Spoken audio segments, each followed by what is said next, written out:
Nous voulons que ces entreprises viennent dans notre pays avec tout le respect qui leur est dû. Taïwan nous a volé notre place dans le domaine des puces électroniques.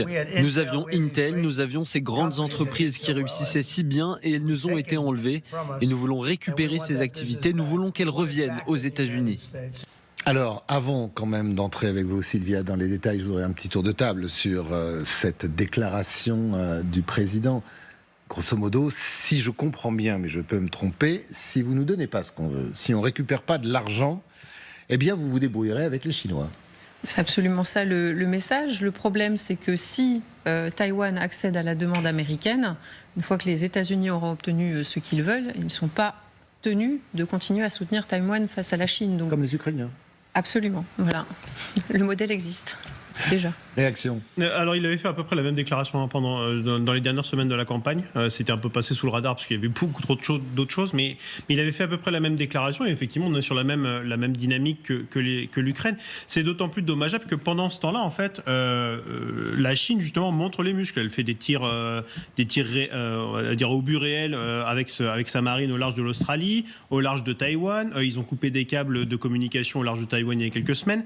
Donc en fait, il y a, si vous voulez, ça déstabilise Taïwan dans un moment où, effectivement, pour le coup, elle aurait justement besoin qu'on lui montre de la solidarité. Ça, c'est du business version Trump. On déstabilise l'allié pour l'affaiblir et mieux mettre la main dessus. Parce que, grosso modo, ce qu'il dit, c'est que si vous acceptez mes conditions, alors on ne les a pas encore, peut-être qu'on les aura la nuit prochaine, peut-être que je vous protégerai, peut-être que vous échapperez à la mainmise de la Chine. Sinon... je suis pas sûr de pouvoir faire quelque chose. Mais c'est toute l'Asie qu'il est en train de déstabiliser là, parce que c'est aussi Hong Kong, c'est aussi le Japon, c'est aussi l'Australie, ce sont les Philippines, c'est toute l'Asie qui aujourd'hui est en train d'être déstabilisée par ce qu'il dit sur Taïwan. Parce que justement, si on va au bout du raisonnement tel que vous l'expliquez, c'est cela que ça veut dire. Et donc ça veut dire qu'il n'y a plus de parapluie américain, qu'il n'y a plus d'alliance AUKUS entre le Japon, les Australiens et les Américains pour repousser un ennemi potentiel qui est la Chine. Ça veut dire que la Chine devient un partenaire de commerce. Et que, alors ce qu'il y a d'étonnant avec Taïwan, plus précisément sur les puces, ce qu'il dit, alors on a l'impression qu'il n'est pas au courant de ce qui se passe sur le marché de la puce électronique. Parce qu'aujourd'hui, les Américains sont en train justement de travailler sur un nouveau modèle de puce électronique, notamment à base de nouveaux matériaux, qui seraient beaucoup plus performants que ce que fait Taïwan aujourd'hui. Et que ce qui était, je dirais, en amont de cette réflexion, par rapport à ce que dit aujourd'hui Donald Trump, c'était de se dire que demain, les Américains risquaient de lâcher Taïwan parce qu'ils n'auraient plus besoin d'eux, parce qu'ils font aujourd'hui et qu'ils sont en train de faire de la recherche et développement en puce électronique qui sera beaucoup plus performante et moins chère. Alors visiblement, il n'est pas au courant.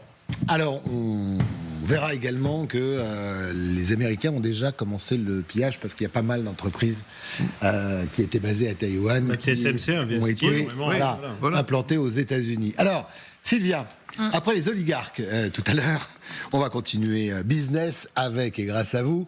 Si Donald Trump s'intéresse aux semi-conducteurs, et on en a beaucoup parlé d'ailleurs depuis 3 ans dans cette guerre en Ukraine parce que c'est une denrée rare, on sait que les Russes courent toujours d'ailleurs après, c'est que tout ça doit rapporter beaucoup d'argent, il doit y avoir du sonnant et du trébuchant. Et comme pour toutes les déclarations de Donald Trump et voir un peu ce qu'il y a derrière, la réalité elle est plus complexe que ça concernant cette industrie des semi-conducteurs qui pesait en 2024 627 milliards de dollars. Donald Trump qui veut par ailleurs imposer des droits de douane très sévères sur les semi-conducteurs, justement en représailles à ce présumé vol. Mais qu'en est-il vraiment ?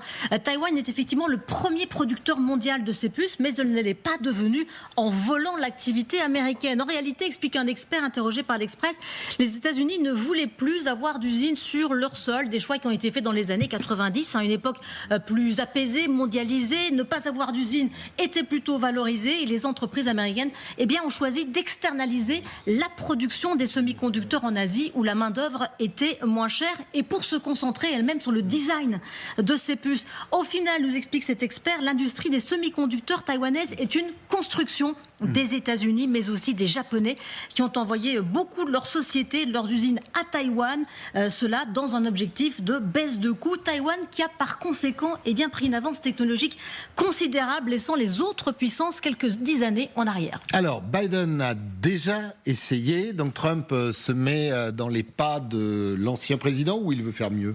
Effectivement, en 2022, Joe Biden avait déjà commencé. Il y a 280 milliards qui avaient été investis pour promouvoir l'installation de fonderies aux États-Unis. D'ailleurs, il y a une usine qui est en train de voir le jour, vous la voyez ici à l'image, dans l'Arizona, lancée par le principal fabricant taïwanais, c'était TSMC, et dont la production doit démarrer cette année. Mais cette usine, elle ne fabriquera pas les puces, les toutes dernières puces les plus avancées.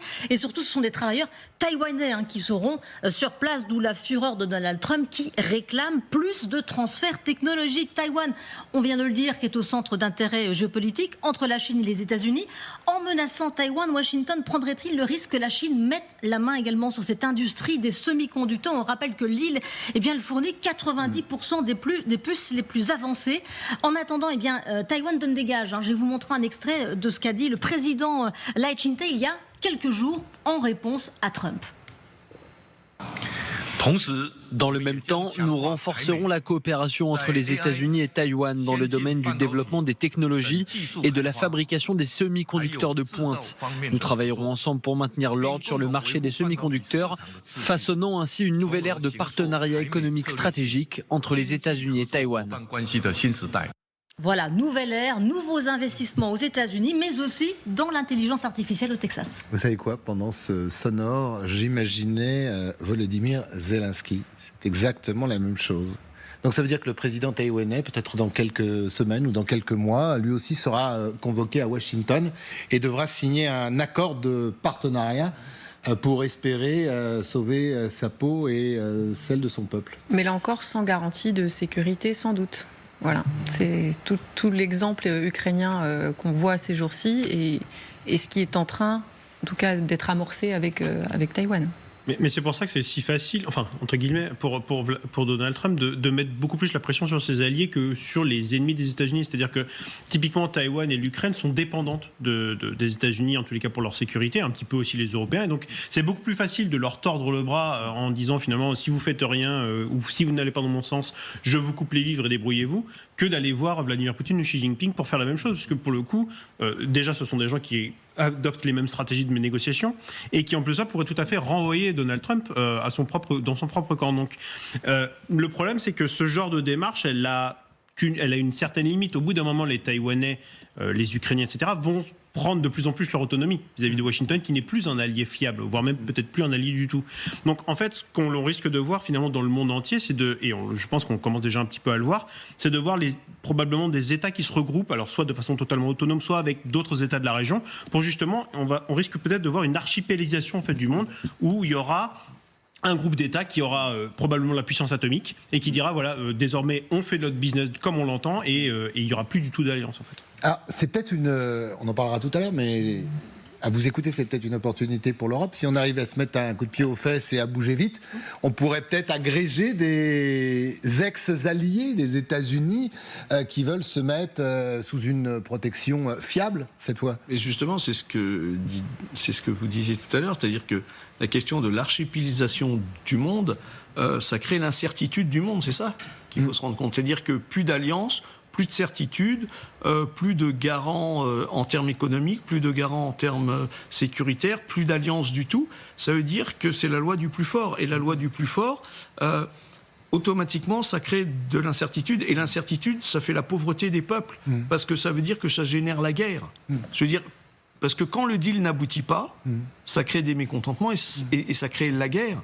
Et là, c'est le retour de l'incertitude et de la guerre. C'est ça que c'est en train d'apporter. Parce que l'architecture sécuritaire de l'après-guerre, c'était pas pour faire une architecture, pour faire plaisir à Pierre-Paul Jacques. Quand les Américains ont fait le fameux plan d'investissement sur l'Europe, c'est parce qu'ils voulaient une stabilité politique pour avoir une stabilité économique. Tout ce que l'on fait aujourd'hui, et lorsqu'on parle d'architecture sécuritaire, c'est pour avoir une stabilité économique, avoir un développement économique, avoir un développement des peuples qui peuvent se déployer et vivre, je dirais, de façon, entre guillemets, heureuse. Aujourd'hui, si c'est uniquement l'incertitude conduite par l'économique, ça veut dire qu'à court, moyen terme, c'est la guerre. Oui, mais ça veut dire même aussi... Même pour les Américains. Ça veut dire que ce qu'ils ne sont pas en train de voir... Oui, parce que, Michel, ça développe le désir ou la volonté expansionniste. Alors, Pékin, vous l'avez dit, a déjà largement commencé dans la région, mais là, il y a une course contre la montre. C'est-à-dire que vous avez Trump qui dit à Taïwan, donnez-moi de l'argent rapidement, avec un mot incroyable quand même, on peut revenir dessus, voleur. Enfin, il traite Zelensky de dictateur, les Taïwanais de voleurs. Si vous ne me donnez pas de l'argent tout de suite, ou si on ne signe pas un contrat tout de suite, eh bien, vous savez quoi, je vous abandonne. Mais il y a une course, parce que les Chinois peuvent se dire, on doit accélérer. On doit prendre Taïwan rapidement, comme ça les Américains n'auront rien. Mais il y a ça, mais il y a aussi une course à l'intérieur des États-Unis. Ce qu'on ne se rend pas compte, c'est qu'il est en train de mettre en danger les États-Unis eux-mêmes. Parce que le fait de défaire l'État fédéral, le fait d'avoir que des relations de cette manière-là, ça n'empêche pas vos interlocuteurs qui font du business avec vous de rester un ennemi ou un adversaire potentiel. Et ce qui s'est arrivé à Pearl Harbor, ce qui est arrivé avec les Twin Towers, aujourd'hui, les États-Unis sont en train de se déshabiller aussi d'un point de vue de la sécurité intérieure, parce qu'il est exactement sur ce logiciel-là. Et les menaces à l'intérieur des États-Unis grandissent. Et elles vont grandir d'autant plus qu'il va y avoir des frictions avec des gens qui vont peut-être devenir de sérieux adversaires. Parce qu'ils étaient amis, mais ils vont devenir de sérieux adversaires. Avec des velléités sur le territoire américain. Ce qui crée, c'est de l'instabilité partout, même chez lui. Vous partagez cette analyse, Ulrich ? Oui, complètement. Enfin, ça crée énormément d'instabilité et du coup, effectivement, ça va inciter probablement tous les pays. Et, enfin, on le voit avec l'Europe. Même Friedrich Merz, qui pour le coup, les Allemands ont toujours placé leur sécurité, tous leurs pions côté sécuritaire, côté américain, commence à dire finalement les Américains, peut-être pas tant que ça, on va peut-être discuter de dissuasion nucléaire avec les Français et les Anglais. Donc on voit bien qu'effectivement... Ce qui est assez historique. Non, mais ce qui était inimaginable il y a 3 mois. Donc du coup, effectivement... Les Américains, en mettant la pression sur leurs alliés, perdent leurs alliés. On citait les Twin Towers. Lorsque le 11 septembre 2001, les Américains activent l'article 5, tous les Européens et d'autres, en fait, répondent présents. Et on va tous ensemble en Afghanistan. Alors, on pourra discuter de l'Afghanistan, mais en tous les cas, les Américains avaient des alliés, en fait, et ils pouvaient s'en servir pour faire différentes choses. Là, désormais, les Américains risquent de se retrouver de plus en plus seuls.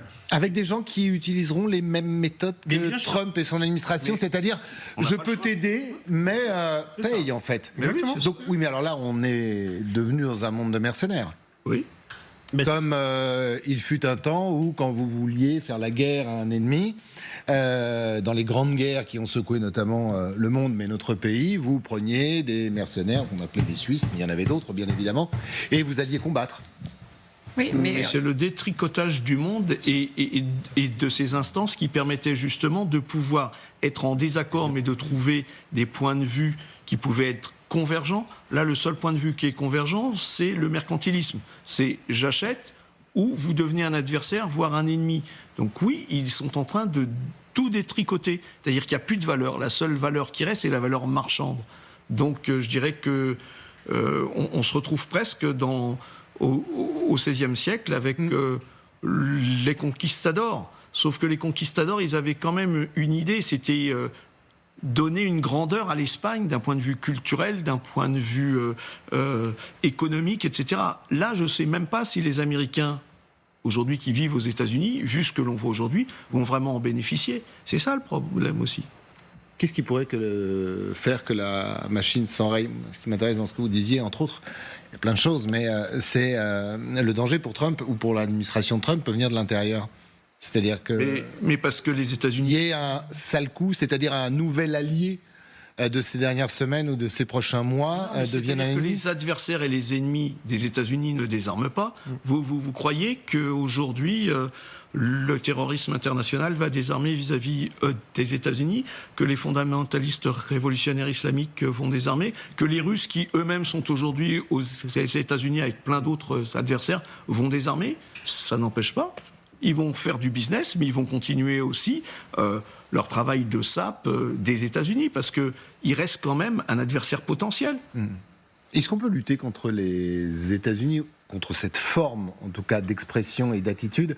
On parlera de l'Europe dans un instant, mais est-ce qu'on en a les moyens? Et surtout, est-ce qu'on en a le vocabulaire? Parce qu'on est devenu dans un monde éminemment agressif. verbalement. Alors, bon, c'est la patte de Donald Trump, on n'est pas obligé de s'y faire non plus. Non, mais ce qui est vrai que c'est intéressant pour nous, c'est que l'Europe n'est pas dans ce logiciel. On y est confronté d'un seul coup de façon extrêmement brutale. Ce qu'on voit, c'est que ça fait bouger quand même pas mal de choses. On voit qu'il y a beaucoup de réunions, il y a des propos qui sont tenus sur la défense européenne qu'on n'aurait pas entendus il y a encore peu de temps. Donc il y a un sursaut et une volonté qui est en train de se dessiner. Alors on peut dire pas assez rapidement ou d'un seul coup ça bouge, mais enfin bon, ça on le verra dans le temps. Mais il y a une volonté de bouger. Après, est-ce qu'on n'arrive pas un peu tard? Ça va être ça. Les règles du jeu sont déjà bien installées. Et nous, il va falloir aussi, sans peut-être en arriver au vocabulaire de Donald Trump, qu'on change aussi de rhétorique.